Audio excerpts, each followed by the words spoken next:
அனைவருக்கும் வணக்கம். தெய்வீக பலன்கள் சேனல் சார்பாக தங்களை அன்புடன் வரவேற்கிறோம். இன்று நம் காணொளியில் காண விரும்புவது எந்த செயல் நமக்கு லட்சுமி கடாட்சத்தை உண்டாக்கும் என்பதை பற்றி இந்த காணொளியில் விரிவாக பார்க்கலாம். வாருங்கள் காணொளிக்கு செல்லலாம். மறக்காமல் ஒரு சப்ஸ்கிரைப் செய்யவும். லக்ஷ்மி என்றால் கருணை, முக்குணங்களிலும் சத்துவ குணமே மகாலட்சுமி.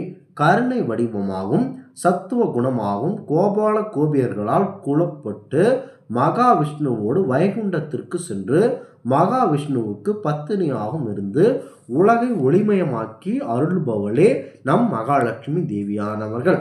சுவர்க்கத்தில் எல்லா ஐஸ்வர்யங்களுடன் கூட கவர்க்க லட்சுமியாகும், பாதாள லோகத்தில் நாகலட்சுமியாகும், அரசர்களிடத்தில் ராஜ்யலட்சுமியாகும், கிரகஸ்தர்களிடம் கிரகலட்சுமியாகும், யாகஸ்திரர்களும் தன்யாரூபமான சக்தியாகும், செந்தாமரில் ஒளி புரிந்தியவளாகும், சந்திரனில் சந்திரியாகும், சூரியனில் காந்தியாகும் அன்னை மகாலட்சுமி தேவி விளங்குகிறார்கள். அதிர்ஷ்டத்தையே தன் வசப்படுத்தியவர் நம்முடைய பாரம்பல் மகாவிஷ்ணு அவர்கள். மகாவிஷ்ணுவை வணங்கினால் தானாகவே மகாலட்சுமி தேவி வந்து விடுவார்கள். மகாலட்சுமியும் மகாவிஷ்ணு வணங்கினால் கண்டிப்பாக ஆணுமன் வந்து விடுவார்.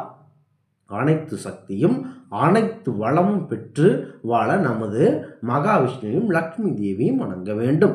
மேலும் மேலும் கல்வியில் வித்யாலட்சுமியாகும், குழந்தைகளும் சந்தான லட்சுமியாகும், பயிர்களில் தானிய லட்சுமியாகும், போர்க்களத்தில் தைரியலட்சுமியாகும், விஜயலட்சுமியாகும் லக்ஷ்மி தேவியானவர்கள் திகழ்கிறார்கள்.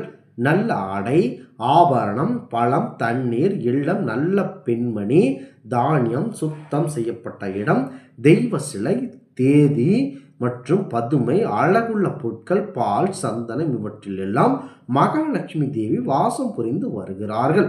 இந்த மாதிரியான செயல்களை உங்கள் வீடுகளில் அரங்கேற்றுங்கள். கண்டிப்பாக உங்களுக்கு நல்லது நடக்கும். மகாலட்சுமி தேவியின் அருளால் துணிந்தவர் நன்கு செயல்புரிவார்கள். புலன் கட்டுப்பாடு உள்ளவர்கள், பக்தி நன்கறிவு உள்ளவர், நல்ல இயல்புடையவர், இனிமையான வார்த்தைகள் பேசுபவர் ஆகியோருக்கு லக்ஷ்மி தேவியானவர்கள் அருள் புரிவார்கள். எதை அடக்க விட்டாலும் நாவை அடக்க வேண்டும் என்று கூறுவார்கள். அதுபோலத்தான் அழகாக பேசுபவர்கள், அருமையான தமிழ் பேசி அனைவரிடத்திலும் அன்பு பெறுபவரே உண்மையான லட்சுமி கடாட்சத்திற்கு உறுதியாக இருப்பவராக இருப்பர். மகாவிஷ்ணு, பிரம்மதேவர், காசிபர், தட்சன், தேவர்கள், குபேரன், வாயு, யமன், வருணன், மனிதர்களில் உத்தமர்கள், இல்லறவாசி, துறவிகள், முனிவர்கள், நாகங்கள் யாராலும் பூஜிக்கப்பட்டு எல்லா செல்வங்களுக்கும் அதிர்ஷ்டமான தேவதையாக திருமகள் ஸ்ரீ லக்ஷ்மி தேவி அவர்கள் எங்கும் சிறந்து விளங்குகிறார்கள்.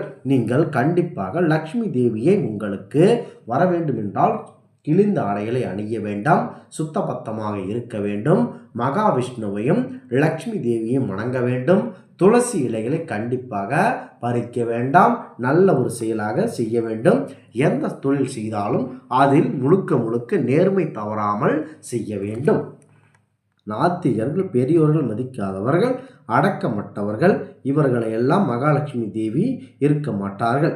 இவர்களுக்கு மகாலட்சுமி வாசமே தரமாட்டார்கள். ஒழுக்கம் இல்லாதவர், தொழில் செய்ய முடியாத சோம்பேறிகள், ஊக்கமில்லாதவர்கள், கோபம் அதிகமாக வருபவர்கள், தன் வீட்டிற்கு வந்த அதிதியை பசியுடன் போக செய்பவர்கள், சூரிய உதயத்திலும் அஸ்தமனத்திலும் சாப்பிடுபவர்கள், ஈரக்காலோடும் இடுப்பில் ஆடையின்றியும் படுத்து உறங்குபவர்கள், தலையில் எண்ணெய் தேய்த்து கொண்டு சாப்பிடுபவர்கள், அசுத்தமாக இருப்பவர்கள் இவர்கள் இல்லங்களில் எல்லாம் கண்டிப்பாக மகாலட்சுமி தேவியானவர்கள் கண்டிப்பாக நீங்கள் சென்று விடுவார்கள். கண்டிப்பாக நீங்கள் இதுபோல செயல்களை செய்ய வேண்டாம். இது சடங்குகளை பற்றி அதிகம் கவலைப்படாதீர்கள். பக்தி ஒன்றுதான் முக்கியம். நீங்கள் அதிக நல்ல இறை தொண்டை அளிக்க விரும்புபவர்கள் இறைவன் திருவடி முன்பு வையுங்கள். நீங்கள் இவற்றை ஏற்றுக்கொள்ள வேண்டும் என்று பக்தியுடன், மன நெகிழ்ச்சியுடன், தூய்மை உள்ளத்துடன் அதை மகாலட்சுமி தேவியுடன் பிரார்த்தனை செய்யுங்கள். இது கண்டிப்பாக போதுமானதாக பார்க்கப்படுகிறது. இந்த திருஷ்டி தோஷம் கழிய, திருஷ்டியால் ஏற்படும் தோஷங்கள் ஏறிய எண்ணெய் தீபங்களை நீக்க முடியும். அல்லது நல்லெண்ணெய் தேய்த்து தலைக்கு குளித்தால் நீங்கள் கண்டிப்பாக நீங்கும். மகான்கள், ஜாதுக்கள் தரிசனம் புனித நீராடுதல், மகா கும்பாபிஷேகம் காணுதல் இவைகளால் நீங்கும். வீட்டு வாசலில் மரம் வளர்ப்பது நல்லது. நமது மறந்து போன மூதாதையர்கள் அதில் குடியிருக்க நம்மை காப்பார்கள் என்பது ஐதீகமாக பார்க்கப்படுகிறது. இந்த காணொளி உங்களுக்கு பிடித்து இருந்தால் தெய்வீக பலன்கள் சேனலை கண்டிப்பாக சப்ஸ்கிரைப் செய்து கொள்ளவும். மீண்டும் ஒரு நல்லதொரு காணொளியில் உங்களை சந்திக்கிறோம். நன்றி, வணக்கம்.